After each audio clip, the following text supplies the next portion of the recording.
team is winning. Hi, I'm Cram, and today we're taking a look at 0 Point Software's tactical online shooter, Interstellar Marines, which has been available on PC for over a year now and is slowly taking shape to be an interesting prospect for FPS fans. We've dived into the game during its 12th update, and while still not perfect, the core game is running relatively smoothly.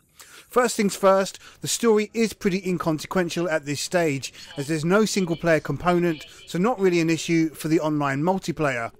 In September 2014, an update will include co-op play, which seems to address a lack of narrative and should add some much needed extra content. So, as it stands, if you're interested in jumping into the fray right now, you're presented with a selection of playground maps to freely roam around offline, and then a choice of servers for online multiplayer. Despite the game claiming to sell over 100,000 copies since launch, the number of current online players is rather limited at any given time, although at most times of the day there will be at least one server running with full teams of 5 versus 5, or thereabouts. Aside from this, there are a few other extras to look at, including a sandbox type mode to mess around with and some extra content to view. It's not much and perhaps far from being complete, but as mentioned, when the co-op elements are added should make for a more rounded package. So, playing the game is rather straightforward and in reality does very little to differentiate itself from other shooters. There's a more tactical slant to proceedings, but not in the way of games like Rainbow Six operate.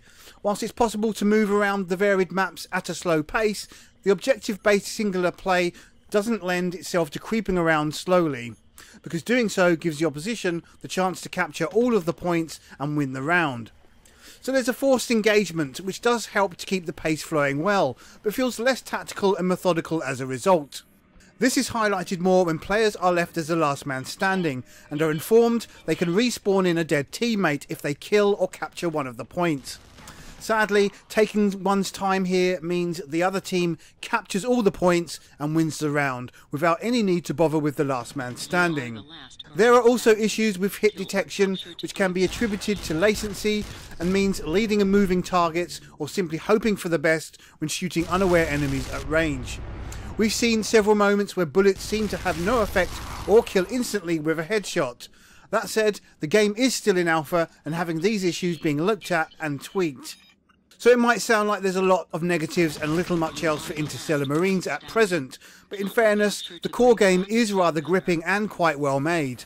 The maps are varied enough and perhaps the game's greatest asset as they change on the fly in terms of lighting and weather effects. One moment it's bright and the next you're in pitch darkness having to use a flashlight. Then there are things like doors and passages opening and closing during bouts, making for a far more entertaining maps than most static maps from other games. Players can also interact with varying degrees of success, such as shooting out lights to darken an area, making for exceptionally good cover. It's perhaps too early for Interstellar Marines to show its true colours in terms of overall content and polish, but with the developers constantly improving the gameplay and adding features means there's hope for a cracking experience. As it stands, the game is fun to play, but feels devoid of overall character, which means jumping in right now might leave you a little bit disappointed if you're hoping for a more complete and busy game. Over time, once a game finds its feet, there's no doubt it's well deserving of some success. Okay, I'm Cram. Thanks for watching.